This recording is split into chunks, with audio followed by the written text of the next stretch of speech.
Bem, nesse vídeo eu tenho esse limite para resolver. Limite no infinito da função polinomial 4x3 menos 7x2. Limite com x tendendo a mais infinito da função polinomial 4x3 menos 7x2. Com relação à conceituação no limite no infinito, você pode ver detalhes disso na aula, cujo link está na descrição desse vídeo, a conceituação teórica de limite no infinito. Mas para essa explicação aqui, basta você verificar essas fórmulas aqui que já estão prontas, que diz o seguinte: dado n natural não nulo par, n natural não nulo par, limite com x tendendo a mais infinito de x elevado a n é mais infinito.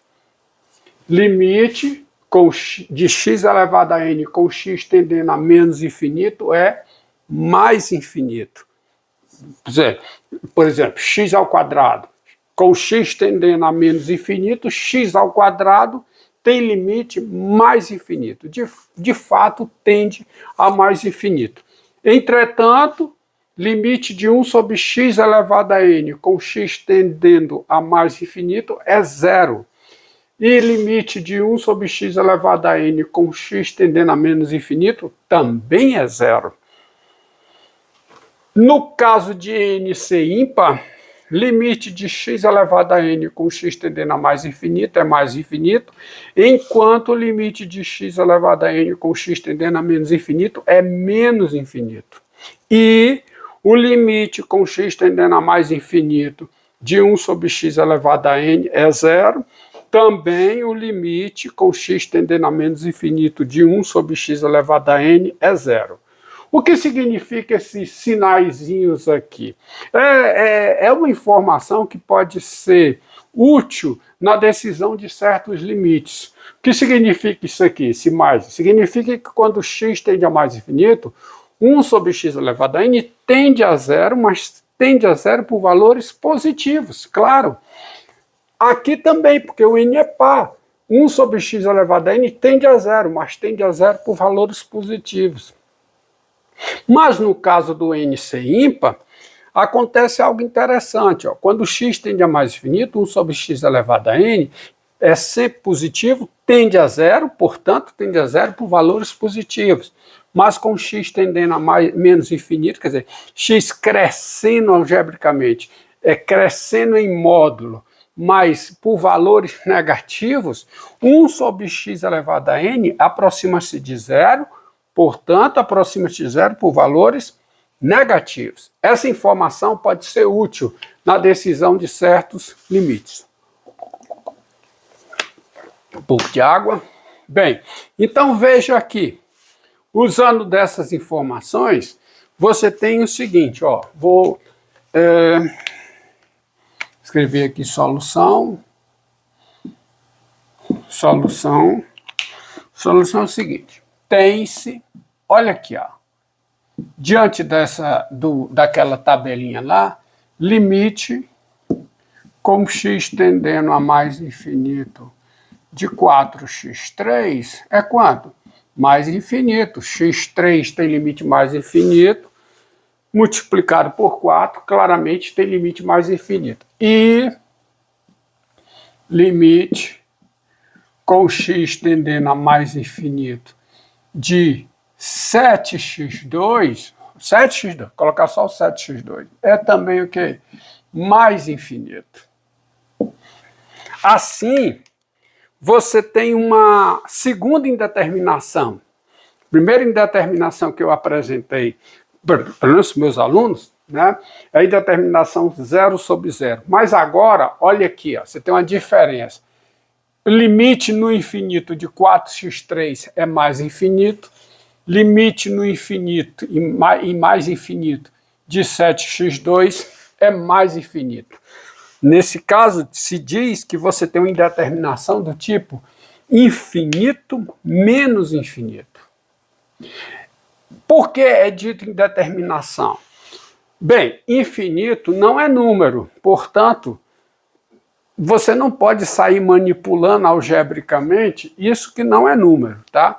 Infinito menos infinito quer dizer o seguinte, se olha para cá, não há como decidir nada, porque isso não é número, por favor, você não pode afirmar que isso aqui é zero, certo? Que é mais infinito menos mais infinito. Você diz que são infinitos máximos, infinitos exagerando, ó, com sinais distintos, tá? Então você tem infinito menos infinito. Mas isso, infinito, nenhum deles é número. Você não pode manipular algebricamente isso aqui. Então você tem uma indeterminação, do tipo infinito menos infinito. É a segunda indeterminação que, por exemplo, eu apresento aos meus alunos, tá? E aí, como é que eu saio, como é que eu contorno essa indeterminação? Da seguinte forma, ó. Contudo,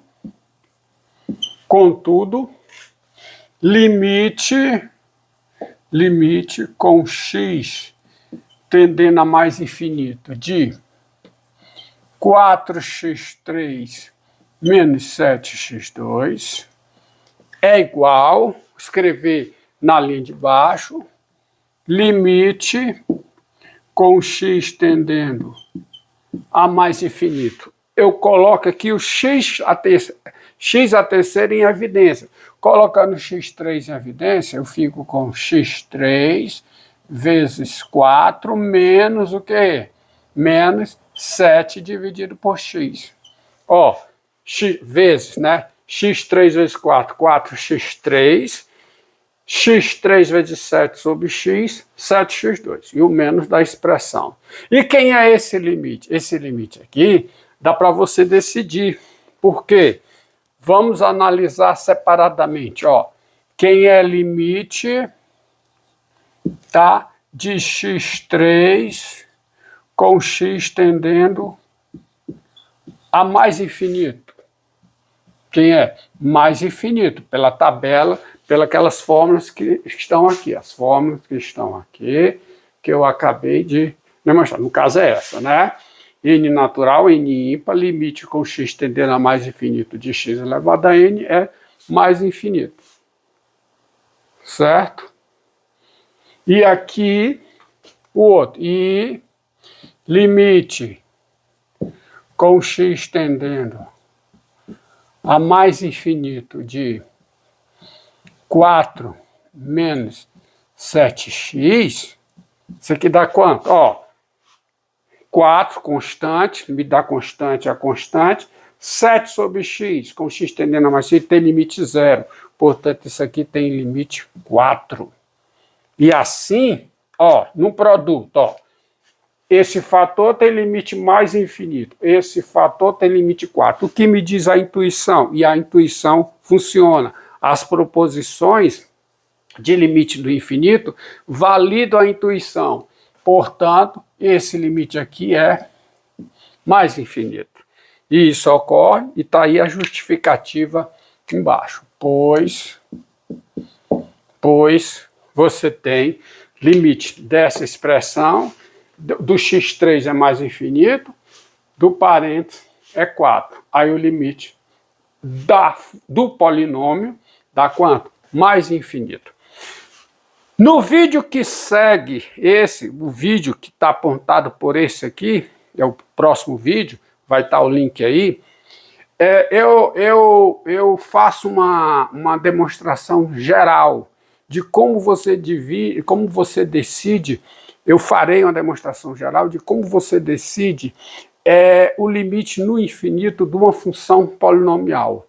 E eu mostrarei que quem controla, quem dá o limite no infinito de uma função polinomial é o seu termo de maior grau, que é fácil de decidir. Ou seja, no próximo vídeo eu demonstro que o limite de uma função polinomial no infinito é o limite nesse infinito do seu termo de maior grau. Mas que encerro esse caso, então você tem resolvido o problema. Limite, tá? x3, limite mais infinito, 4 menos 7 sobre x, 7 sobre x tem limite 0, limite dá 4, está resolvido aí.